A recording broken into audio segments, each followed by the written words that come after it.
Desde que a Disney comprou a franquia Star Wars, a série já sofreu algumas mudanças de tom e ritmo. O universo estendido levou um retcon e sumiu para sempre. A roupa da Princesa Leia no início do episódio 6 foi censurada, e a Disney tem levado a cabo o plano de um filme de Star Wars por ano. A preocupação da gigante da animação americana de não cometer erros é enorme, e para isso ela tem feito o dever de casa, reproduzindo a arte, tom e gosto dos Star Wars clássicos em seus filmes. Por um tempo, rolou pela internet o rumor de que eles poderiam até mesmo deletar os episódios 1, 2 e 3 da timeline oficial. Mas todo esse cuidado não livra a atual dona de cometer seus erros quando faz um novo filme. Não é porque sou um fã da franquia que eu vou ignorá-los. Por esse motivo, que eu decidi expor as 5 coisas que eu não gostei no filme Rogue One, uma história Star Wars. 1. Personagens enche linguiça. Vários personagens no filme têm um papel irrelevante, e só estão lá para justificar o plot complicado. A mãe da menina que só está lá para morrer, o pai que só existe para justificar por que foi tão fácil explodir a Estrela da Morte no filme seguinte, o piloto que só serve para justificar a passagem da mensagem para os rebeldes e etc. O quão ruim isto é para o filme é questionável, mas isto chega a um ponto absurdo quando somos apresentados ao grande rebelde Saw Gerrera. Apresentado de maneira épica, com bastante foco em seu papel para a resistência, o líder extremista só existe de fato no final para receber a notícia de Gale e morrer miseravelmente, sem em momento algum justificar por que era conhecido como um grande rebelde. 2. O rosto de CG de Moff Tarkin. Quando eu vi Tron Legacy pela primeira vez, o rosto em CG do Jeff Bridges parecia perfeito. Entretanto, neste filme, o rosto do almirante Moff Tarkin estava muito longe disso.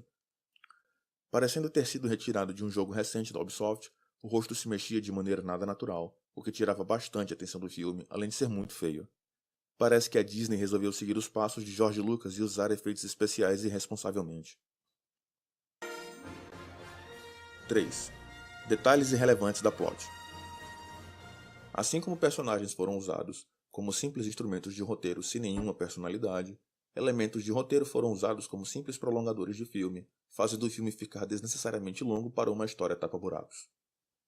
Eles precisam pegar a mensagem num planeta e levar para outro, para ir em outro e ver o engenheiro, para ir em outro, para não receberem apoio, para ir em outro e etc. Tudo isso culmina na batalha suicida final, quando eles precisam pegar a planta da Estrela da Morte e ligar o cabo de força para amplificar a mensagem, fazer a transmissão manualmente, destruir a barreira e mais, e mais. E tudo isso é explicado e mostrado passo a passo. O que Han Solo faria numa hora dessas? Who is this? What's your operating number? 4. Música tema decepcionante. Um dos pontos memoráveis dos filmes de Star Wars são as músicas marcantes, que há décadas ditam o tom da série e da memória dos fãs por todo o mundo. Apesar desse histórico musical incrível, o novo filme da franquia seguiu o exemplo de filmes modernos como os da Marvel e optou por uma trilha sonora mais fraca e puramente ambiental. Na maior parte do tempo, nem é possível ouvir as músicas direito devido aos diálogos longos e maçantes.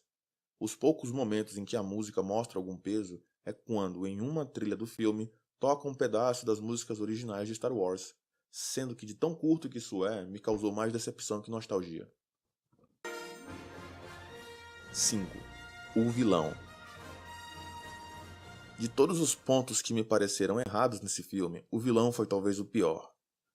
Um vilão num filme desses precisa concorrer contra figuras marcantes como Darth Vader, Lord Sidious, Boba Fett e muitos mais, sem contar que só nesse filme 3 personagens que podem ser chamados de vilão aparecem, competindo pela atenção e pelo tempo de tela: Darth Vader, Moff Tarkin e o pobre Orson Krennic.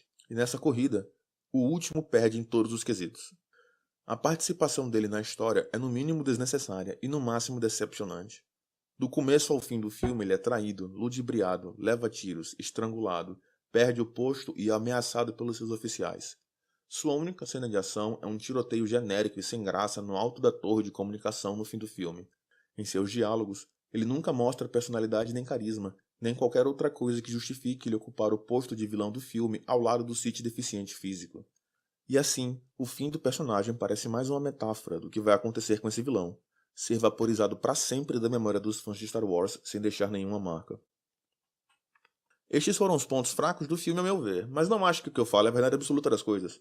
Deixe sua opinião nos comentários, diga se concorda ou discorda. Quais foram os pontos que você mais gostou ou não do filme?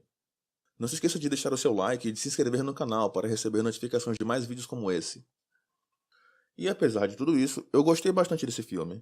Se você quiser saber quais são os 5 pontos que eu mais gostei de Rogue One, clique aqui para ir ao vídeo que eu fiz sobre isso.